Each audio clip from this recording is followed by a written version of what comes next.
अगर आप सुबह उठकर सबसे पहले ये सोचते हैं कि कर्ज कैसे उतरेगा या रिस्क की तंगी ने आपके घर का सुकून बर्बाद कर दिया है, तो ये वीडियो सिर्फ आपके लिए है। रिस्क का ये वजीफ़ा तो सब बताते हैं, लेकिन उसके साथ की जाने वाली एक ऐसी आम गलती जो आपके अमल को ज़ाया कर देती है, वो मैं वीडियो के आखिर में बताऊंगी। इसे मिस मत कीजिएगा। वजीफे को पढ़ने के बाद मेरे एक सब्सक्राइबर का रातों रात वो काम बन गया जो पिछले 3 सालों से रुका हुआ था। आज वही अमल मैं आपके सामने रखने जा रही हूँ। पहले हम रिज़्क की बरकत का वजीफ़ा जानेंगे, फिर परेशानी दूर करने की दुआ और आखिर में वजीफे कबूलियत की सबसे बड़ी शर्त। रिज़्क, परेशानी और मोजज़ा। इस वीडियो में मैं आपको एक छोटा सा कलमा भी बताऊंगी जिसे चलते फिरते पढ़ने से आपका हर काम आसान हो जाएगा। अस्सलाम वालेकुम वरहमतुल्लाह वबरकातुहू।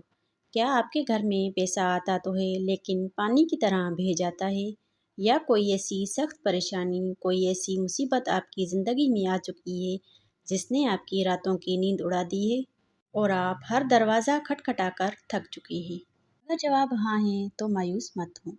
आज की इस मुख्तसर सी वीडियो में मैं आपको कुरान पाक और हदीस मुबारका की रोशनी में दो ऐसे ताकतवर वजीफ़े बताने जा रही हूँ जिनके करने से इंशाअल्लाह रिज़्क बारिश की तरह बरसेगा और बड़ी से बड़ी परेशानी मिनटों में हल हो जाएगी।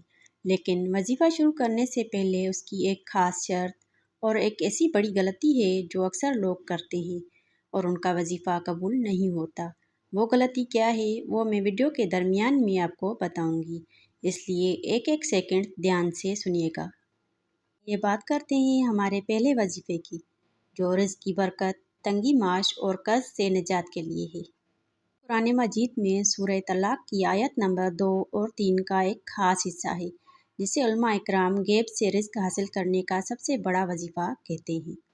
वमन यत्तकिल्लाह से लेके ला यहतसिबो तक आपको दोनों ही आयतें पूरी पढ़नी है।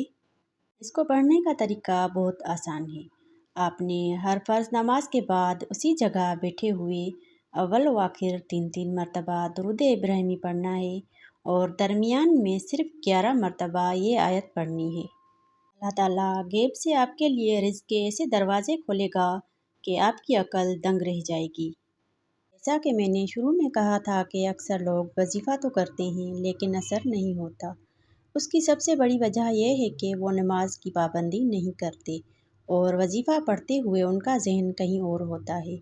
याद रखें, वजीफ़े में असर तभी आएगा जब आपका यकीन पक्का होगा और आपका रिज़्क हलाल होगा। शक के साथ पढ़ा गया वजीफ़ा कभी असर नहीं करता। अब आते हैं हमारे दूसरे वजीफ़े की तरफ, जो हर किस्म के गम, मुसीबत, अदालती केस, बीमारी या दुश्मन के खौफ को दूर करने के लिए है।